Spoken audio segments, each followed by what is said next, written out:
Senior सहाफ़ी नुसरत जावेद ने कहा है कि मीडिया की मुकम्मल ज़ुबानबंदी और मुस्बत रिपोर्टिंग के फ़रोग़ के लिए कप्तान सरकार ने पीका का ड्रैकोनियन तरमीमी ऑर्डिनेंस लाकर सहाफ़ियों के लिए बस यही गुंजाइश छोड़ी है कि वो बाज़ारों में निकल जाएं और इलेक्शन सन 2018 से पहले जब आएगा इमरान गाने वालों से पूछें कि क्या इन्हें तब्दीली का मज़ा आया और क्या अब इनकी तसल्ली हो चुकी या नहीं। याद रहे कि मीडिया की जुबानबंदी के लिए इमरान खान के इमाम पर सदर मुमलिकत डॉक्टर आरिफ अलवी की जानिब से जारी किया जाने वाला सदारती ऑर्डिनेंस इस्लामाबाद हाई कोर्ट में चैलेंज हो चुका है और जस्टिस अतन मिनल्लाह ने इस ऑर्डिनेंस के तहत किसी भी शख्स को गिरफ्तार करने पर पाबंदी आयद कर दी है। Chief justice Islamabad high court ने करार दिया है कि हुकूमत ने पीका तरमीमी सदारती ऑर्डिनेंस के जरिए एक ड्रैकोनियन कानून नाफिज किया है जिसका बुनियादी मकसद मीडिया की जुबानबंदी है।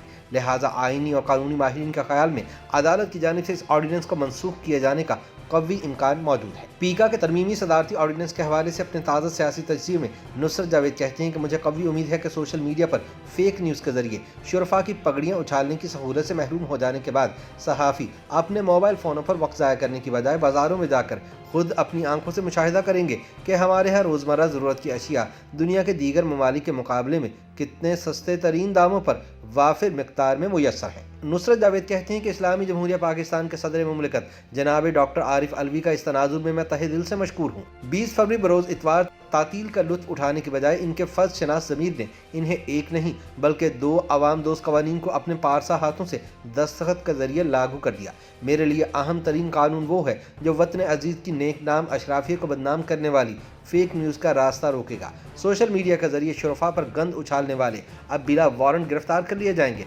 इन्हें ज़मानत का हक भी मुयस्सर नहीं होगा। इनके खिलाफ चलाए मुकदमात का फैसला 6 माह खत्म होने से कबल ही सुनाना पड़ेगा। वो अगर हर्जा सराई के ज़िम्मेदार करार पाए तो 5 बरस तक जेल में सलाखों से सर को टकराते हुए अपनी खताओं का खमियाजा भुगतेंगे।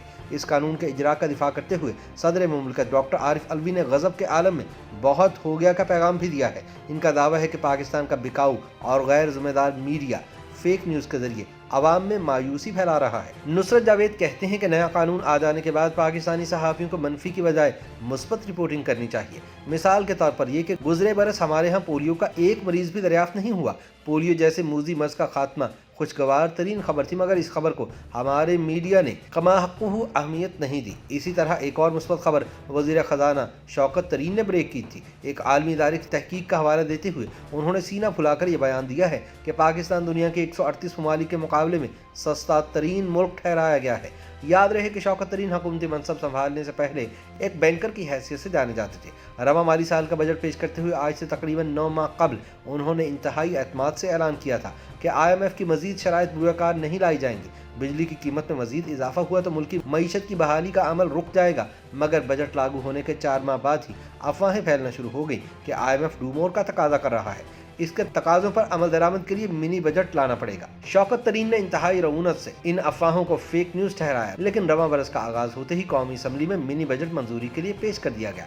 बिजली की कीमतें इसके बाद मुसलसल बढ़ रही हैं। पेट्रोल के दाम भी नाकाबिले बर्दाश्त हद को छू रहे हैं। पाकिस्तान इसके बावजूद दुनिया के सस्ते तरीन मुल्कों की सफ में अटका हुआ है। मीडिया में बैठे कुनूती मगर इस हकीकत को आवाम के रूबरू नहीं ला रहे। चुनांचे शौकत तरीन को आज खुद बयान देना पड़ रहे हैं, हालांकि बयानबाजी उनका शेवा नहीं। YouTube पर गूगली न्यूज देखने के लिए youtube.com की सर्च बार में गूगली न्यूज टीवी टाइप करें। गूगली न्यूज के पेज पर सुर्ख रंग के सब्सक्रिप्शन वाले बटन पर क्लिक करना ना भूलिए। YouTube पेज पर अपलोड होने वाली वीडियोस से बाखबर रहने के लिए बेल आइकन पर क्लिक कीजिए। आपको हर नई वीडियो के बारे में नोटिफिकेशन मौसूल हो जाएगा।